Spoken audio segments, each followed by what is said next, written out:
Divine অ্যাঞ্জেলের আশীর্বাদ নিয়ে আমি আজকে রিডিং শুরু করছি। আমাকে অনেক দর্শক বন্ধু বলছে যে তাদের মধ্যে রিলেশনে তাদের অ্যাভয়েড করছে এবং তাদের বিয়ে হবে কি না, ম্যারেজ হবে কি না, এই কোশ্চেনটা আজকে আমি ডিভাইনের কাছে নেব। ওকে, চলো। তোমাদের পার্টনার কেন অ্যাভয়েড করছে, কী কারণে অ্যাভয়েড করছে, এটা একটু জানবো। অলরেডি দুটো কার্ড পড়ে গেছে, যেগুলো পড়ে যাচ্ছে সেগুলো অফকোর্স আমাকে নিতে হবে। ডিভাইনের ব্লেসিংস আমি ধরবো, ঠিক আছে? তো কেন তোমাদের পার্টনার, ও গড, কেন তোমাদের পার্টনার অলরেডি যেগুলো পড়ে গেছে সেগুলোই নিচ্ছি আমি, দেখি আর কিছু আসে কি না। অলরেডি পড়ে গেছে বটম অফ দ্য ডেক, দেখে নাও।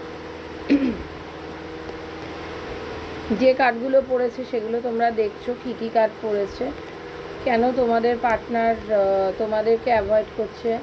আমি এই মুহূর্তে দেখতে পাচ্ছি তোমাদের পার্টনার টাকা পয়সা নিয়ে চিন্তা করছে বা কোথাও লাগিয়েছে টাকা, ও ভাবছে যে কি রিটার্ন হয়, সেই রকম একটা নিয়ে চিন্তা করছে। মেন আমি এখানে দেখতে পাচ্ছি নেম আছে, ফেম আছে, কিন্তু টাকা রিলেটেড প্রবলেম আছে। তোমাদের রিলেশনটার ওপর কিন্তু ব্ল্যাক ম্যাজিক, কালা জাদু, গ্রহদোষ থাকতে পারে।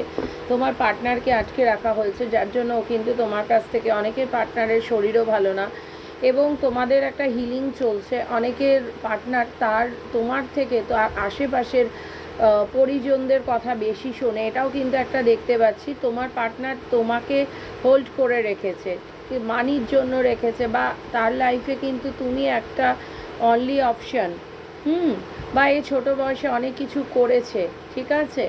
এই রকম একটা ব্যাপার কিন্তু দেখতে পাচ্ছি। পরের কার্ডটা দেখো, তোমার পার্টনারের মন কিন্তু শান্ত নয়।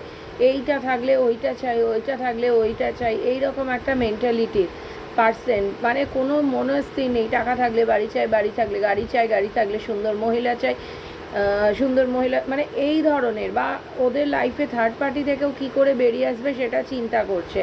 দেখেছো, তোমার থেকে তোমার পার্টনার একটু দূরে থাকে। অনেকের ক্ষেত্রে এটাও হতে পারে যে তার পার্টনারের থেকে তার একটা ডিস্টেন্স রয়েছে, সেই জন্য ও ভাবছে এই রিলেশনটায় যদি না এগোনোর জন্য এইরকম ওকে হয়তো ওর আশেপাশের লোকজন বলছে, তবে ও কিন্তু বর্তমানে কিন্তু একা রয়েছে, ঠিক আছে? দেখেছো, আগেন থার্ড পার্টি, ওকে কিন্তু বোঝানো হচ্ছে, ওর মাথাটাকে খাওয়ানো হচ্ছে, তবে এখান থেকে কিন্তু অ্যাকশান নেবে, ব্যালেন্স হয়ে যাবে, ঠিক আছে? একটু ম্যাচুরিটির সাথে তোমাদের ওয়ার্ক করতে হবে, তবে তোমাকে কিন্তু খুব যথেষ্ট ও ভালোবাসে। লাভ, হারমোনি, পার্টনারশিপ এবং চয়েস। ওকে, ওর চয়েস কিন্তু তুমি, ইউ।